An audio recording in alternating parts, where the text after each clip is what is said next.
over 70% of people in the United States are either overweight or obese. 30% of children are overweight or obese as well. I used to be overweight and depressed years ago.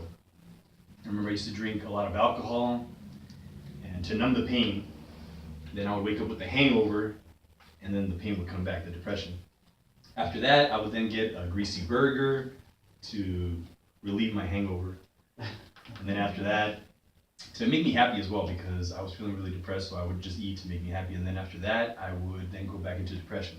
I would feel sad about the way I was feeling. And I mean, I kept this going for many years. I still remember getting off of work, then coming home, when actually I was working at a job that I hated, which was adding to the depression as well. Then I would get home, and then I would get in with my roommates, and then we'd start discussing the plans for the night. And we would huddle up, and we didn't need those 40 seconds that they normally do at the NFL. We'd just say, all right, guys, we're gonna go eat some burgers, and then we're gonna go to the bar, break. That was it. The plan was all set for the night. I remember on Tuesdays, we would have 40-cent wings with some beers. On Wednesdays, there was not much going on Wednesdays. I remember we watched maybe women's volleyball with some beers, of course. Then on Thursdays, it was 2-for-1 beers at the bar, and that was the best night of them all. I remember sometimes I would only have $20 in my pocket, no point intended, and I would think, I gotta manage my money because I get paid till Friday. So that day I would go to McDonald's, get some 2 McDoubles, be about $2.15. I don't know how the 7.5 pennies work there, but it was $2.50. And then I would debate on getting fries. I would say, should I get the fries? They're $1.29. It's dollar shots tonight. I'd rather just get that shot. So now I had $17.85 to last me for the night. And I felt bad for the waitresses that night because they weren't getting a tip from me that night, unfortunately. I know, it was pretty bad. But my strategy was every time that one of my buddies would go up to the bar, I would go with them. And then I would just draw my $2, get my 2 beers, and then just walk away. And then I could just see from far away my friend just looking at me like where's the tip? And he was saying some words, I really don't think they were good words, but he was saying something. But I mean, I know he would do the same thing for me. He would do the same thing to me, I think. And then by the end of the night, I had about 14 beers, 1 shot, and it was 2 a.m. And then after that, what I wanted to do was I wanted to go eat. Again, it was 2 in the morning. After so many beers, you want to go have some burgers. I had $2.85 left, so I would go to McDonald's again. $2.15, 2 McDoubles, and then I had 70 cents left. I would say, you know, I still got 50 cents for an apple pie. Boom, give me the apple pie. Now I had 20 cents in my pocket after the night. And I thought it was a great night, but the thing is, I kept this going for many years, and I wasn't happy with myself. I then found out I was gonna have a baby, and that really changed my life forever. I was telling myself, if I don't take care of myself, who's gonna take care of him? I began dieting. I joined a weight loss competition, which I won, by the way. And then the transformation I saw my body go through was amazing. I mean, I couldn't believe it how much weight I had lost.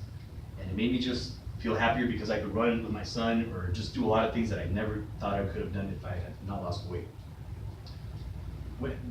After losing so much weight, I then decided to start working on my mind because I always wanted to just learn about personal development, motivational speaking, affirmations.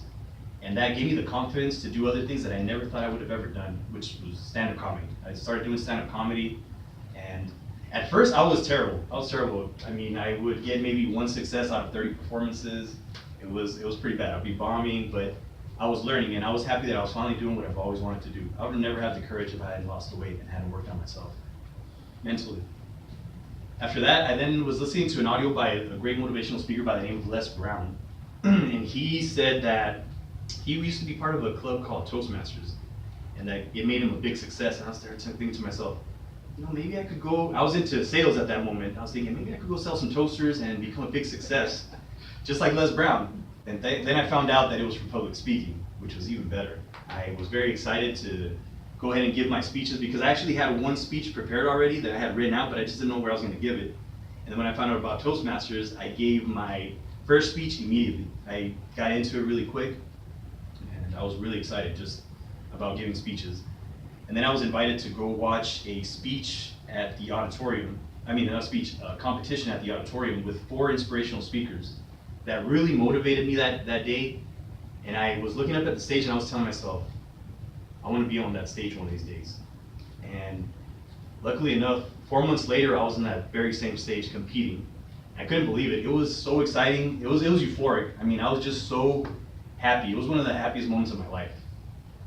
Now, after being with Toastmasters for a year, I'm now an area director, and I'm meeting clubs, and I'm meeting new people that are inspiring me and motivating me to keep doing what I love to do. And now that, and I'm also a life coach. I'm a transformational coach. People ask me, are you like a transformer coach or? No, I'm not a transformer. I help people transform their bodies the way that I transform my body, because I know how it feels to be overweight and depressed. And I want to help people so they can live a healthier and happier life. And now, I mean, it was tough going through all that, I mean, being overweight and depressed, but I'm thankful that I went through all that because it made me the man that I am today. And now, I'm pursuing things that I never thought that I would have ever pursued in my life. And I'm thankful for my son, which was my why. He was the reason why I decided to change my life and to change my body and my mind. And I'm also very thankful for the audios that I listen to, motivational audios, for the personal development audios, and the affirmation audios, because they made me believe in myself. And I would like to ask you all for a little favor here, if you could all stand, please. Now I would like for you to participate in an affirmation that I like to say all the time. And what I want you to do is when you say, I'm going to say 1, 2, 3, and you're going to say, I believe in myself, and I want you to throw your hands up in the air like you just don't care. Because the thing is, when you throw your hands up in the air, when you move your body and you're saying the affirmation, it releases endorphins to your brain that gives you a lot of pleasure. So I want you to just say it with me. Are you guys ready? Yeah. 1, 2, 3. I believe in myself. I believe in myself. I believe in myself. And I believe in you. Thank you. Thanks, sir.